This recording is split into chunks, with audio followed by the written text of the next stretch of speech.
So I want to jump right in about the new album, One Real Reveal.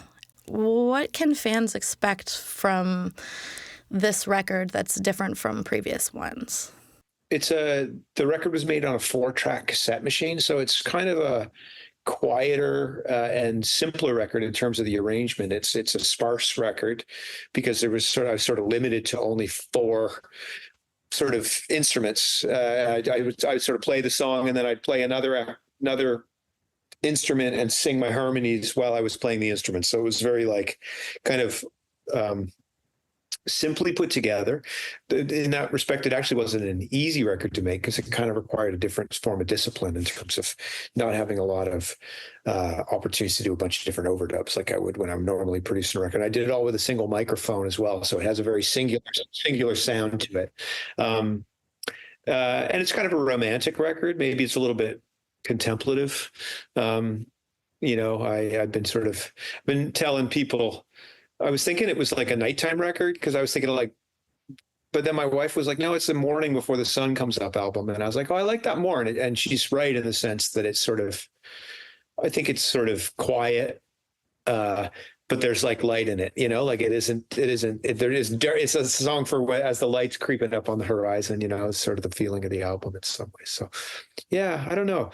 Other than that, I mean, I think some of the hallmarks of what I do are there, and it has touchstones or touchdown points on my other records too. But this record has a particularly simple presentation, which I think maybe differentiates it from other albums. Yeah. Yeah, from what I've heard so far, it's just amazing.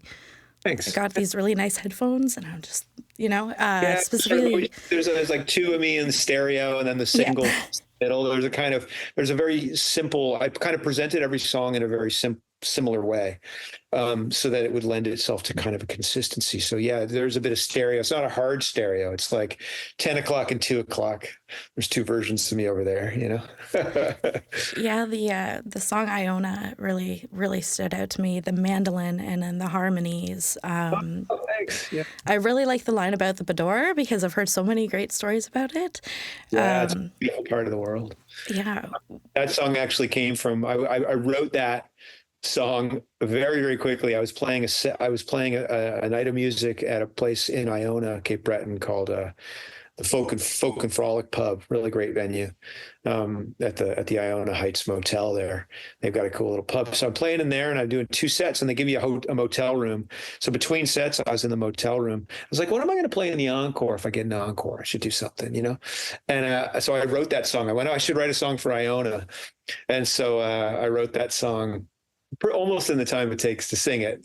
I tweaked it a tiny bit later, when I recorded it, but I got the brass tacks of the tune were done in about 15 minutes or, between the sets, so that I'd have something to sing. And then I sang it from a piece of paper at the end of the night. Iona, that's awesome. Oh, Iona, I'm leaving, kind of is the last line on it, so yeah. Well, I want to throw it back a little bit.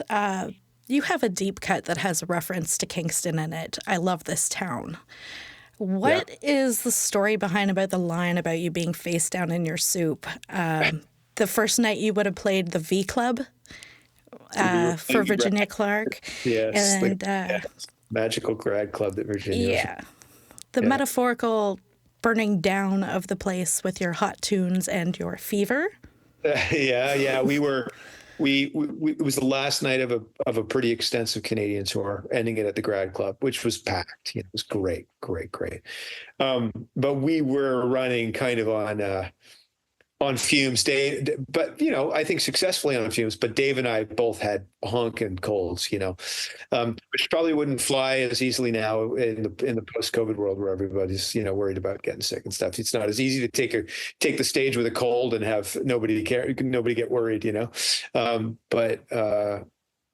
we played at a really good show. I imagine a bunch of people caught colds in the front row afterwards. But the next day we were driving home. Timmy, our bass player, flew home. So Dave and I were tasked with driving ourselves home. And we were both like properly sick, and wrung out from a month of touring. So we were driving back and we got to Riviere de Loup, and I just remember us sitting in this restaurant like, oh my God, we got a long way to go. And yeah, so that kind of informed Love of This Town. Showed up as that verse, because that song was very much about traveling and reflecting on Halifax from a distance to some degree. I often write about where I'm from. Uh, Yeah, it's you know, always important to remember your roots and kind of pay yeah. homage. So that grad club show, features into that. And when I've told that story a number of times, I love those grad club shows. Boy, we had some good times there. Yeah, Virginia Clark, she's a good friend of mine. She's the best. We had a couple of chats. Yeah, I saw Virginia, I guess like maybe a month ago or less. I got to catch up with her when I passed through Kingston. It was awesome. Oh, very nice. Yeah. Speaking of musical connections, a few of your friends are coming to Kingston before you. Like Mo Kenney is playing the Broom Factory September 21st. Right. And the Arkells at the Slush Puppy Place October 24th. Who draws inspiration from who in those relationships? Oh, that's a really good, nice question. I mean, I started working with Mo when Mo was 20 years old. And I was, I guess, I don't know what, mid-30s. I'd finished 3. It was after I'd done 3, but maybe before. We did Scrappy Happiness, 2010-ish, something like that. So, initially I was producing those records for Mo and helping Mo shape the tunes. We wrote a few songs together and kind of teaching Mo about the studio and how to present music, because Mo was sort of new to that process. That being said, Mo's talent speaks for itself, and the songs were great out of the get-go, and it was a joy. And so I learned so much from Mo, just from working even then, and even more so now, where we're part of each other's musical worlds. Sometimes Mo's joined me on stage in duo capacity, or has joined the Emergency on gigs. So we know each other's songs. And I think we influence each other's songs in that respect. And so yeah, it's very much it's a friendship that's developed over many years, and a working relationship with a lot of mutual respect. And in the case of the Arkells, I've known those guys. Max, for the most part, is the one I sort of know the most from crossing paths. Mm-hmm. And I think we were an influence on the Arkells, which I'm happy to say, because great band, awesome guys. And they've really been generous to us, because we've been opening some shows for them. We're doing a couple out east, and we played their big Toronto show with them a while back. It's been really fun to watch their trajectory go, and tune into their records, which I think are great. And I'm happy to kind of know that I think maybe my tunes have had some. In fact, Max has been really kind when I put out a record or something, he sends me really nice. He's tuning into what I'm doing, which is really cool. And so I'm really happy. And watching their show actually has been really cool, because I saw them when they were like, I remember when they opened for us years ago, mm-hmm. and that is reversed. And their show is really something, and kind of watching the performance that they bring and the way the band is developed, and just how impressive the show was when we played with them in Toronto. I was pretty floored, actually, at the showmanship and watching the tunes connect at the back of the room. So yeah, a lot of admiration for those guys and respect. And so feel lucky to know them, and kind of happy to. And it's cool they're both coming to Kingston. We're Canada's a small huge country, so it's nice to have on a musical level. There's a lot of connections there. It's really good. Yeah, there's a particular video that I kind of fall back on because it's great. It's a live video of you at the Horseshoe Tavern with Max, and he's doing Down at the Khyber. That night. That's right. He's down at the Khyber that night. Yeah, that was awesome. Yeah, that was fun. I'm trying to think of when that was. That might have been the week we did the year we did 7 shows at the Shoe or something like that. And Max might have got up on one of those nights, if I could remember. It's going to be 10 or 12 years ago now. Anyway, I don't know. My sense of time.